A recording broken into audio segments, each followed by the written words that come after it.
একই নির্বাচন কমিশন একই তফসিলের অধীনে একই দিনে দুইটি ভোট হয়েছে। জনগণ ভোট দিয়েছে কিসে? একটা হলো জাতীয় সংসদ গঠনের জন্য, দ্বিতীয় ভোট দিয়েছে সংবিধান সংস্কার পরিষদ গঠন করে সংস্কার বাস্তবায়নের জন্য। নির্বাচনের পর নির্বাচন কমিশন দুটি শপথনামা সরবরাহ করেছে নির্বাচিত সদস্যদের উদ্দেশ্যে। একটি শপথ সংসদ গঠনের জন্য সংসদ সদস্যদের শপথ, দ্বিতীয় শপথ হচ্ছে সংবিধান সংস্কার পরিষদ গঠনের জন্য সংসদের সংবিধান সংস্কার পরিষদের সদস্যের শপথ। এই দুটি হলো যমজ সন্তান।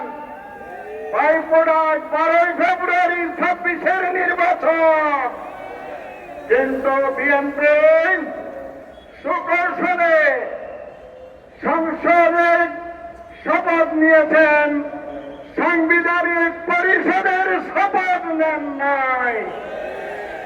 গণভোটে অমান্য করেছেন, অবজ্ঞা করেছেন, জাতিকে অপমান করেছেন।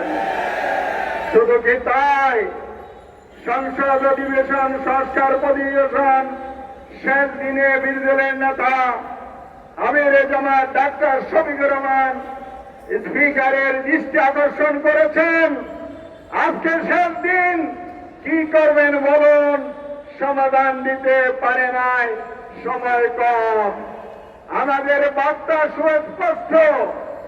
আমির জামাত 11 দলীয় শীর্ষ নেতৃবৃন্দ মামুন রায়, আব্দুল কাদের রায় সহ সবাই মিলে যে ঘোষণা দিয়েছিলেন, আমরা বাংলাদেশে ইতিবাচক রাজনীতি করব, সেটার অর্থ হল সরকার যদি সংস্কার করে, জনস্বার্থে কাজ করে, সহযোগিতা দেব। জনস্বার্থের বিরুদ্ধে গেলে রাজপথে প্রতিবাদ, সংসদে প্রতিবাদ হবে। সেই জন্য আমরা এসেছি।